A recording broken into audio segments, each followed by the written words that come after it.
Across the whole food system, 20% of fruits and vegetables that are grown never make it to a human mouth. Food waste is a complex problem. Some of it is because of the really tight aesthetic standards of the grocery stores, needing to be perfectly round, the same size, the same color. My name is Ben Chesler, and I'm one of the co-founders of Imperfect Foods. Imperfect Foods is a grocery delivery service that takes produce and groceries that would normally go to waste and delivers them to your door for 30% less than the grocery store. We started this because we noticed there was an environmental need and there was food going to waste. If food waste were a country, it would actually be the third largest emitter of greenhouse gases.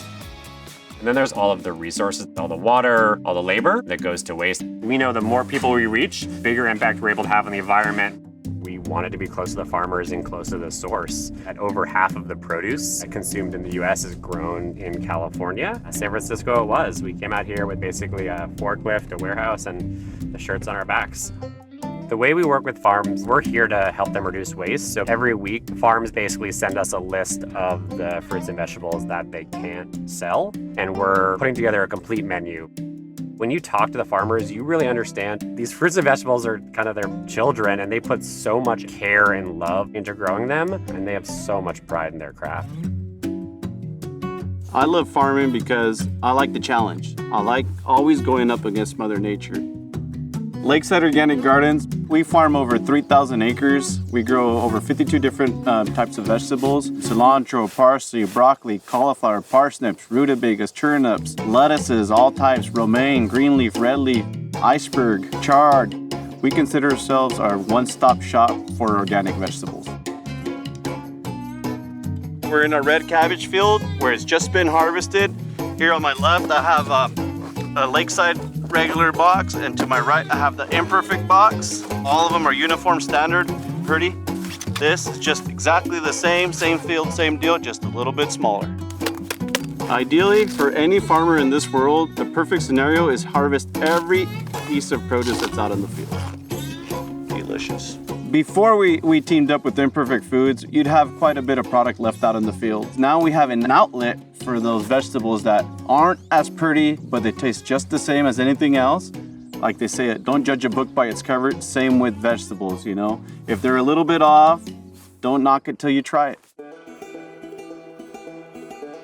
We're here in the Imperfect Foods warehouse in San Francisco. And so this is where all the produce, the groceries, the meat, the dairy, everything comes in from the farms. So let's go take a look at some of the product. Why would these mandarins go to Imperfect, not a grocery store? And you can see some of this like external scarring, roughness on the outside or discoloration, a little bit of peeling. The grocery stores really don't want them, and they would normally go to waste on the farm. About a year ago, we expanded beyond produce because we noticed that there was food going to waste across the whole food system. It's really well aligned that every box of produce and groceries we sell helps us fight climate change and do something good for the environment. One of the main things that drives us to be better and to keep pushing is knowing that our work is helping to leave the planet in a better place than we found it for our children.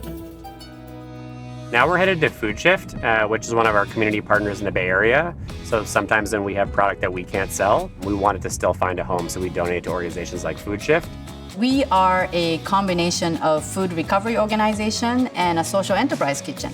We educate folks who would otherwise face a high barrier to entry for employment, and we hire them for our own enterprise, catering and distribution of produced meals.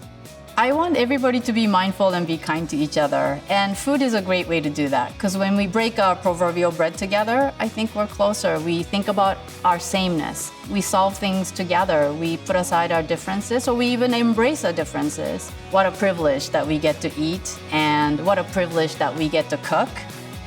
It's amazing that food is really so central to people's identity, and it can really serve as a force to bring people together. And it's also one of the biggest issues affecting climate change and health and nutrition and obesity. And so it is really crazy how this small seed turns into a piece of fruit or vegetable, and then basically can have so many positive effects on the world.